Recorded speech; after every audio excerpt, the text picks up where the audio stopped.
The story begins with a young girl struggling with something, and after a while she finally succeeds.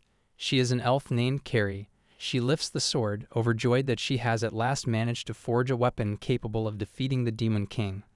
Suddenly, someone snatches the sword from her hands, ridiculing her for wasting time crafting something futile. She forces a smile, but then the man abruptly breaks the sword into two pieces, startling her.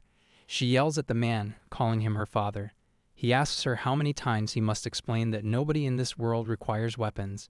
He is her father, named Bambu, and he further stresses that in this world, sorcery reigns supreme, not something that can end a life. He asks her if she is even paying attention to him when she abruptly yells, grabbing a chunk of gold and exclaiming that she despises magic, since now everyone can obtain things in moments that used to take millennia to create and aren't even that valuable. Her father becomes enraged, demanding if she even heard him, but she bolts out of the cavern, further infuriating him. He chases after her, shouting where she is heading, when she responds that she is setting off on a quest to become the greatest weaponist, mocking her father. Her father is stunned, questioning whether he heard her correctly, and begs her to return.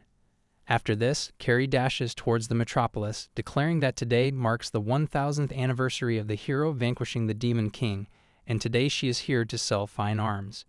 But all the citizens are fixated on the hero's statue. Suddenly, a man climbs a ladder and breaks the hero's sword from the top. The crowd is baffled by his actions when someone explains that they don't recall him, the hero named Harold, who defeated the Demon King with a single strike. He was so mighty that his weapon disintegrated after just one use. The city becomes electrified with chatter, while Carrie sets up her shop, calling for people to purchase exceptional weapons from her. She keeps shouting, trying to catch anyone's attention, but nobody glances at her stall. She begins to panic when a young boy approaches her, asking if she is an elf, addressing her politely and requesting to see some magic. She greets him warmly, and instead of magic, offers to show him some quality weapons. However, the small boy appears puzzled and inquires whether weapons are superior to magic, and asks who would even appreciate such things. She appears bewildered when, all of a sudden, the little boy's companions riding the magic rod tell him to abandon the antique stall and accompany them to the magic store up ahead. She watches her sole customer walk away, thinking that ever since the demise of the Demon King, the world has grown tranquil, and from that point onward, there has been no worth in weaponry, while enchantment has become the dominant interest. Yet despite that reality, she continues to craft them, but no one assigns them any significance. She feels so drained that even the notion of resurrecting the Demon King briefly crosses her mind. Just then, a man draped in ropes from head to toe approaches her, stating that he concurs with her. She is delighted to see a new patron, but suddenly he informs her that he has a proposal for her. Without warning, he utilizes sorcery and hurls her down through a crevice in the city. After some time, as she opens her eyes, she seems dazed, pondering that it appears she fell through a gap in the town. She gets to her feet, confused whether this is the underworld, but the sight of the sky above baffles her even more. She then turns around and sees her damaged cart. She rushes toward it, sobbing that all her weapons have been shattered, the very ones she poured immense effort into creating for the hero's festival. Suddenly, a cursed ore, Cirrus Night, catches her eye on a nearby tree. She gazes at it, perplexed, thinking that it is a dense mineral that radiates miasma. It is said that anyone who comes into contact with it will have their lifespan drained away. It's so uncommon that many even assume it's mere legend, so this one here must have consumed numerous lives. And if she touches it, she might sacrifice her own years. But she is determined to extract it, because if she possesses even one of these, she can forge an extraordinary weapon. Being a hybrid of a covetous dwarf and a long-lived elf, her life expectancy is a modest price to pay. After a silent struggle, she successfully pulls it free, feeling joyful. It's fortunate, she thinks, that she is an elf. Suddenly, a pack of hounds charges toward her, terrifying her. She is stunned, thinking they became extinct ages ago. She stares in disbelief as a death hound is about to pounce. She begins running, unable to comprehend where she is, as the place is so bizarre, filled with things that never appear in her world. Suddenly, she stumbles over her own feet and tumbles down into a new area, discovering a man ensnared by a chainsaw. She stands up and walks toward it, wondering if it's alive or if it's even a human. Then suddenly, the man speaks up, telling her to hand it to him. She stands there bewildered, staring at him, when out of nowhere the creature lunges at her and the gemstone slips from her grasp. She tries to retrieve the stone, thinking to herself that she can't possibly perish in some unfamiliar land like this, especially when her weapons have yet to succeed and no one even values them. Just then, the man speaks again, asking her to give him the weapon. She is stunned, thinking that even though he has no idea who the hell she is, she rises to her feet, slamming her hammer into the rocky wall, forging a one-of-a-kind weapon. She declares that she will let him be the very first to wield her initial masterpiece. The man gazes at it in awe, realizing that with a weapon of this caliber, he can annihilate them. He grins, shattering the chainsaw, grabs the blade, and stares at the beast, saying they've all been imprisoned here together and are like siblings to him. But today, he'll end them all. Carrie watches in confusion, unsure how he could possibly take them down by himself. She covers her ears in terror while the man bellows at the largest creature, commanding him to stop pretending to be asleep, because he knows full well he's not. He says if he were unarmed, he wouldn't even dare touch him, but now that he holds the weapon, he is unstoppable. As the creature charges forward to strike, the man bids him farewell and slices the monster's body into countless fragments. Carrie lifts her head in shock, witnessing the scene. The beast is truly dead, and a multitude of spirits are escaping its corpse. She stares at the man, stunned at how he managed to vanquish such a massive monster with just one strike. Suddenly, the sword splinters into fragments. She looks on, dumbfounded, wondering if he is truly the hero herald, the warrior whose immense strength no weapon can endure. The hero steps toward her, gently patting her head, telling her she crafts incredible weapons. Her eyes begin to well up, as she has longed to hear those words for so many years, words that drove her to become a weaponsmith. Then abruptly, her focus is disrupted by strange sounds. They both rise to their feet as the fallen hounds draw near. The hero explains that they've been released now that the main boss has been defeated. She pleads with him to take them down just like he did the major foe, but he replies that it's no longer possible since his weapon has shattered and requests that she forge him a new one. She yells at him, demanding if he thinks it's child's play, as if it doesn't require tremendous effort to create one. He tells her to get used to it, since for him, they're merely disposable tools. As they are surrounded by monsters from every direction, Harold begins to panic, begging her to craft him a weapon immediately. She yells at him furiously, insisting that without any raw resources, how could she possibly do it? Because she simply can't. She is flustered when he turns around, looking at her and pleading with the creatures to give him a moment. He grumbles that this girl is hopeless and starts sprinting. After a short while, he throws her into a cavern. She looks around baffled when suddenly she spots a skeleton with a rose embedded in one of its eye sockets. She screams in horror at the sight. He urges her to calm down, saying there's no reason to freak out because the only reason they're even safe here is thanks to him. He then asks if she's hungry and presents her with a roasted baby dead hound. Tears stream from her eyes as she sees it, but he tells her to settle down because the adult ones have tough flesh, while the pups are tender. She screams at him, declaring that's not the problem, but just as her stomach growls, he tells her not to make excuses and to consume it, because this is the law of the wild, so she should chow down.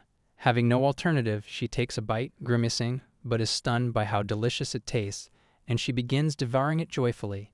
He tells her that he caught it while escaping those vermin, though he had to carry her the whole way and fortunately stumbled upon this sanctuary. But getting out of here isn't going to be a simple victory. She looks at him in confusion, and he explains that the dead hound's favorite delicacy is a dwarf's tough flesh. This makes her turn pale, but she responds that perhaps they could defeat them if they work together, because if given materials, she can forge weapons, and he can wield them. On the other hand, he chops off his hair with a pair of scissors, declaring that he plans to escape solo, since sticking with her will only cause him setbacks. After all, she faints every time she uses magic. Just from observing her, he can tell she's half elf and half dwarf, and due to the non-magical dwarf lineage coursing through her veins, utilizing magic puts tremendous strain on her body. She is stunned, as she had no idea about any of this, and it now explains her deep resentment toward magic. What shocks her even more is how he discerned it at a single glance, while she remained unaware for her entire life. So he advises her to remain here, stating that as long as the Celeste Lily is in bloom, she will remain protected, so she ought to savor the rest of her life with her skeletal companion. She yells back at him, declaring that she refuses to spend her remaining days in this cursed pit, shouting that she is destined to become the world's most legendary weaponsmith. He gazes at her in silence, and she tells him that although the last weapon broke, she's confident the next one won't. She vows to prove she can forge a weapon so powerful that even he won't be able to shatter it. Meanwhile, he starts fretting because his hair has become tangled. She groans in annoyance, pointing out that he's terrible at trimming hair. He tells her not to stress, saying he was only trying to shorten it. Then she requests the scissors, offering to assist. He hands them over, and as she begins working, he comments that she appears to be a professional. She replies that she has been grooming her father's beard since she was a child. She then asks if he used to be a hero, and he responds that it was a long time ago. She pushes further, asking whether he doesn't care about saving the world like others do. He tells her not to project her dreams onto him. He's a free man now. She questions whether he truly is, and if so, then why won't he allow her to become one too? She formally introduces herself to him, and he stands up fully groomed, inspecting his shirt and remarking that it stinks of dust. But beggars can't be choosers. He tells her he'll permit her to tag along, but she needs to move quickly. And as he starts walking, she complains, demanding to know why she has to carry all the baggage. She then spots the flower and tries to pluck it, stating that if she holds onto it, the monsters might ignore them. He suddenly yells at her to stop. She yanks her hand back, and he urgently asks if she made contact with the bloom. He then explains that once someone touches the flower, it immediately begins to wilt. This revelation stuns her, and she starts to ask what that means. But before she can finish, monsters swarm them from every angle, crushing the skeleton. The moment the skeleton is crushed, a flower-like object emerges. She feels a spark of hope, wondering if she can utilize it, and immediately begins working, realizing that close-range weapons are a death sentence against death hounds. The ideal weapon here would allow someone to strike from a distance. In the end, she successfully constructs a bow. As the hero examines it, he questions her decision, saying it wasn't the wisest pick. But if he's the one using it, none of that matters.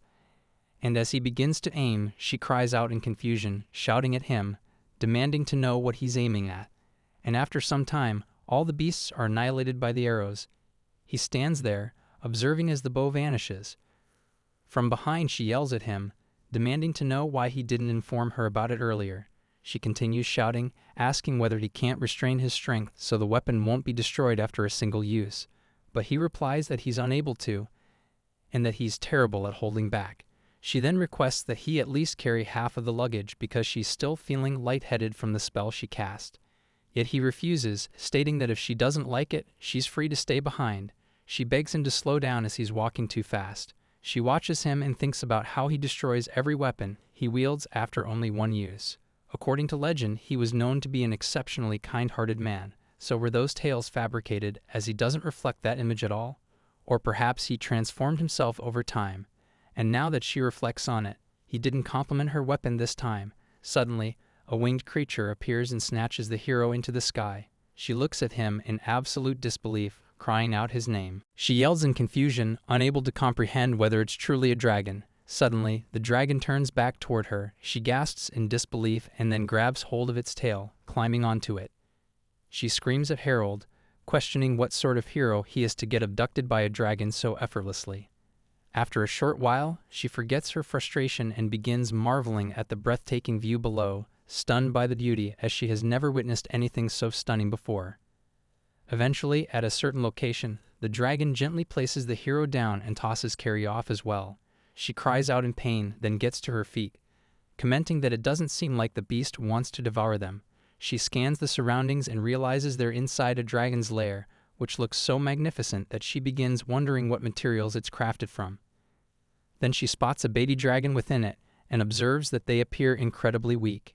She looks at them in puzzlement, wondering if they're crying, until she realizes they might be trying to communicate.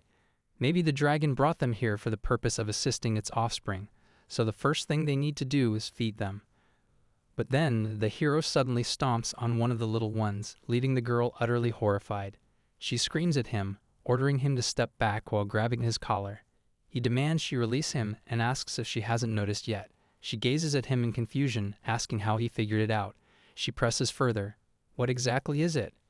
The hero explains that it's a mimic, a creature that can imitate whatever it devours. It thrives on people mistaking it for authentic things and letting their guard down. That means it's currently copying the remains of the baby dragon. The mimic bursts into laughter, gloating that they fell for it. But the mother still hasn't realized, still believing he's one of her own. She can't tell the imposter from her real children. but that works out perfectly for him. He doesn't have to do anything while the dragon serves him meals, and then he takes it all for himself. He taunts them, asking them to look at her. She can't even recognize that he murdered one of her twins, ridiculing her for failing to see the truth. Carrie boils with rage and yells at him not to mock a mother giving her all. She says she can hear her sobbing.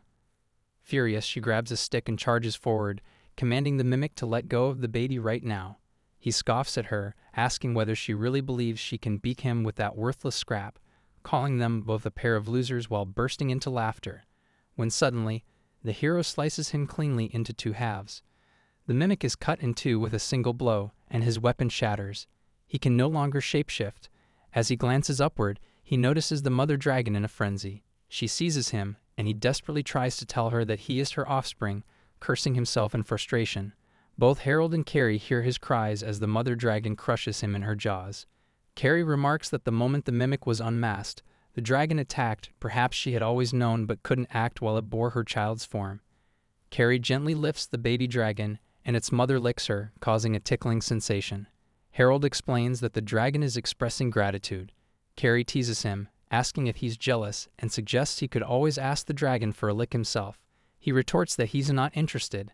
Carrie observes that she can tell just by the dragon's eyes. She would do anything for her child. Abruptly, the dragon drops a black tear, confusing her.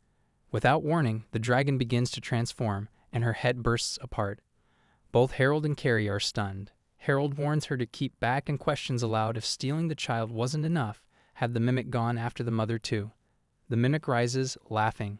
He reveals it was a fatal error to shove him into her mouth, and now her wings belong to him. Carrie stands frozen, horrified, wondering if that's really the mimic. The mimic stands before them, and the baby dragon still believes it's his mother. Carrie tries to explain that it's not his mother, but the mimic speaks up, saying he had planned to wait until he became more powerful, but now things have changed. With the wings he's stolen, he can finally escape this place. Carrie is bewildered, and Harold urgently tells her to forge a weapon capable of slaying the mimic. The baby dragon cries for his mother, but Carrie can't let him go. He still thinks the mimic is her. The mimic taunts them, declaring that he is a dragon now, untouchable. He releases a breath attack and, in a single blast, obliterates the entire nest, sending them all plummeting downward. Harold shouts for her to listen carefully. If she doesn't create a weapon right now, they'll all perish along with the baby dragon. Ending the mimic is the same as saving the child. He demands to know the reason she forges weapons. In that moment, she understands her weapons take lives, but they also protect them. That's why she must craft one now to preserve life. She draws her hammer and forges a blade from the remnants of the nest. The mimic is caught off guard, and Harold reveals that the weapon is designed to end him. The mimic sneers and dares him to try. Without hesitation, Harold grabs the weapon and cleaves the dragon form in two. The mimic laughs, reminding them that splitting him in half is useless. Harold replies coolly that he wasn't targeting the mimic himself, but his true body. Hidden away in a secure spot, the mimic had been controlling the dragon form using transformed tentacles, a deceptive tactic. The mimic pleads for mercy, suggesting they join forces instead, but Harold meets him with a frigid glare, steps on him, and ends his life, muttering that he doesn't want to be anywhere near filth like him. The dragon form collapses, and Harold's weapon shatters along with it. The scene shifts to a forest where Carrie struggles to pick up a fruit-like stone. Harold questions whether she truly plans to eat it. She snaps back, yelling that she's done with his revolting meals and is going to show him what real dwarf soup tastes like. Harold responds innocently, saying bugs are delicious too. She finally retrieves the tomato-shaped stone. Upon examining it, she's disappointed. It's unripe. She finds it odd how so many are hanging around, yet none are mature. Noticing some branches appear to have been cleanly severed, she leaps down and warns Harold that something dangerous may be lurking nearby. Just then, the baby dragon, now named Peter, returns with a ripe stone tomato in his mouth. Surprised, Carrie concludes that the higher-hanging fruits must be ripe. Harold looks confused, and she clarifies that Peter is the name she gave to the baby dragon. Finally ready to make her soup, Harold asks if she's seriously bringing the baby dragon along. She confirms it, and he calls her naive. He warns her that dragons are more intelligent than humans and can kill them in an instant. Peter glares at Harold with hostility, and Carrie explains it's because Harold killed his mother. She goes on, saying it was her weapon that took his mother's life, even if it was just a mimic in disguise. Until now, she's had no one to depend on. but as long as this little guy needs her, she's going to stay with him. She asks if Harold understands that kind of feeling. After all, he used to be the hero. It's like a burning passion in her chest. At that moment, Peter accidentally sets her hair on fire, and Harold deadpans that it's her head that's actually burning. Peter lights a campfire, and Carrie praises him enthusiastically. Harold mocks him, saying that after hours of effort, all he managed was a tiny flame. Carrie tells them both to stop bickering and begins preparing the ingredients. The food is finally ready, and they start eating. She's delighted. She notices Harold still blowing on his soup and reminds him that it won't taste good if it gets stone cold. He insists she let him be. She suddenly bursts out laughing. Harold looks confused, and she explains that she used to think he was a complete weirdo, but now she realizes he's actually human. Harold's eyes narrow as he spots something or someone behind a nearby tree. Without warning, he flings his bowl of soup straight at Carrie. Baffled, she quickly ducks, and the bowl smashes into an approaching man. The stranger groans in pain. Carrie mutters that she had already warned him there were others in the area. They look around and realize they're surrounded. Carrie's eyes narrow in suspicion. She suspects the intruders might be interested in her soup. One of the men whispers to his superior that they should abduct Carrie and Peter, while another remarks that Carrie isn't just any elf, she's a dark elf. Their leader orders them not to harm her but to attack the others. Harold remarks that their movements are swift, and Carrie speculates they must be using enchantments. Harold looks puzzled, so she explains that even an ordinary human can wield magic if they have a magic artifact. One of the attackers lunges at Harold, but he deflects the blow with a cooking pan. The man acknowledges Harold's reflexes, asking how long his endurance will hold out. Meanwhile, another assailant captures Carrie, and Peter is seized as well. When the man strikes Peter, Carrie's fury ignites. Harold tosses the pan aside, lifts his arms, and pretends to surrender, claiming he has no ties to Carrie or Peter. The attackers laugh at him, but Harold slyly reaches for an unripe stone tomato. Carrie immediately understands his intent. In a heartbeat, he tosses it to her, and she transforms it into a weapon. Harold grabs the newly forged sword, but in a flash, their leader snatches it from his grasp, leaving Harold stunned. The boss makes a remark, and Carrie looks on in confusion. Harold had definitely secured the weapon. The boss questions his subordinate, reminding him that he had strictly ordered not to injure her. With a cold tone, the boss declares that in a place like this, he must abandon hesitation. If they desire something, they must seize it by force. He plunges the blade into Harold, but to his shock, a furious Harold retorts that his swordsmanship is pathetic. Harold launches him skyward, reclaims the sword, and in one sweeping motion, all the trees around them are cleaved in half. Baffled, the man asks whether Harold used sorcery or something else. The blade shatters afterward, and Carrie scolds Harold, warning that he nearly launched them into the air as well. Upon hearing Harold's name, the boss freezes, recognizing the hero. The thieves freeze in disbelief, and an enraged Carrie lands a solid punch on the man who struck Peter. She then warns them not to call her a brat, boasting that she's far older than any of them and has no fear of lowlifes like them. Infuriated, the thieves move to retaliate, but their leader raises a hand to stop them. He turns to Harold and proposes an alliance, inviting him to accompany them to the black market. Harold declines and begins to walk away, but the boss drops a bombshell. He claims the black market's owner might have information on Nicona's whereabouts. Harold halts, his eyes narrowing, and he demands to know how the man knows that name. The boss smirks, explaining that as a criminal, he comes across all sorts of information and asks if Harold is willing to cooperate. He adds that they'll need both Carrie and Peter to gain access to the black market. Carrie snaps at Harold, telling him not to fall for the guy's lies, but Harold coldly asks how much they'll fetch. As they start moving, Carrie, visibly irritated, questions how he can team up with scum like that. The boss explains that the black market's owner rarely appears in person unless there's a valuable product to assess. Once they realize what they've brought, the owner will come out himself. Carrie suspects she's being used as bait, and the boss reassures her that he has a plan. Eventually, they arrive at a hidden location. The boss reveals a concealed path and tells them that the black market is not a place easily discovered. It's a haven for those who've lost their way. He warns them not to speak to anyone once inside. They enter the black market, and Carrie is stunned by the massive crowd. She wonders aloud if monsters really run the place. Just then, a monstrous hand grabs her, inspecting her closely and questioning if she's truly a dark elf or just someone covered in mud.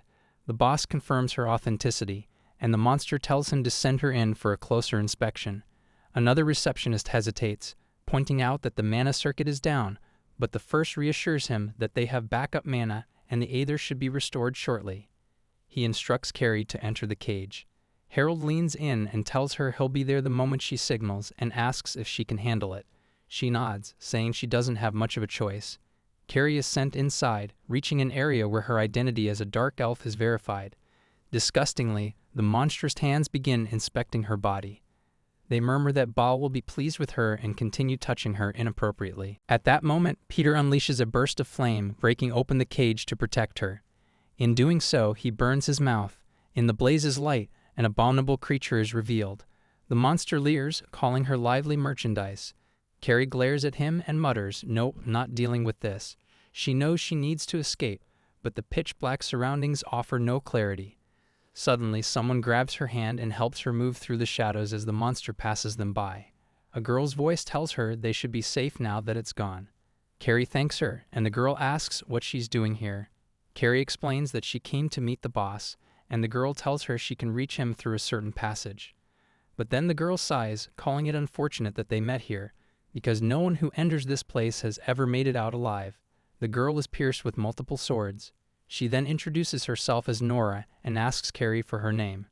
Carrie finally notices the blade lodged in Nora's chest, but before she can react, Nora sees that Carrie is injured and proceeds to heal her wounds, including Peter's burns. Carrie, astonished, asks if Nora just used healing magic, since even the most skilled mages struggle with it due to the massive mana consumption. Nora calmly explains that her mana is infinite, which is why she won't die easily, even with a sword stabbed through her chest. She urges Carrie to leave without worrying about her, smiling warmly as she says she's just glad she could help. Suddenly, the grotesque monster catches up to them. He hadn't expected Nora to be with Carrie. Nora quickly tells Carrie to run. Carrie asks what she plans to do, but Nora replies that she would only slow her down. Carrie, however, stands firm and declares that her name is Carrie. She admits she's not fond of magic, but Nora's magic is something else, and there are definitely people out there who will need it. Carrie grips her sword, saying they'll escape this hell together, and finally yanks the blade from Nora's chest. Outside, a broadcast is issued to everyone. The Aether must be immobilized. Harold, baffled, asks what Aether even is. The boss explains that it's the mana source powering the entire black market. He then hands over a collection of mismatched weapons, the best he could scavenge, and just hopes it's enough. He adds that as long as Carrie holds the magical artifact he gave her, he can teleport Harold directly to her. For now, all they can do is hope for the best. Back inside, Carrie is sprinting with Nora from the revolting, perverted creature who shouts after them to halt. They find themselves surrounded, and Nora warns that if Carrie keeps carrying her, they're both doomed. Carrie, determined, urges her not to give up and demands to know where the boss's chamber is. Nora points in the direction and they race into it, only to come face to face with the true boss, a massive, hideous monster. He's in the middle of evaluating someone and coldly executes them, deeming them worse than garbage. Then he finally sets his sights on Carrie and Nora. He grins wickedly, asking where she's been hiding all this time. Carrie stares at him in disbelief, unable to comprehend that this grotesque beast is the black market's owner. Here I am, know it's been a while.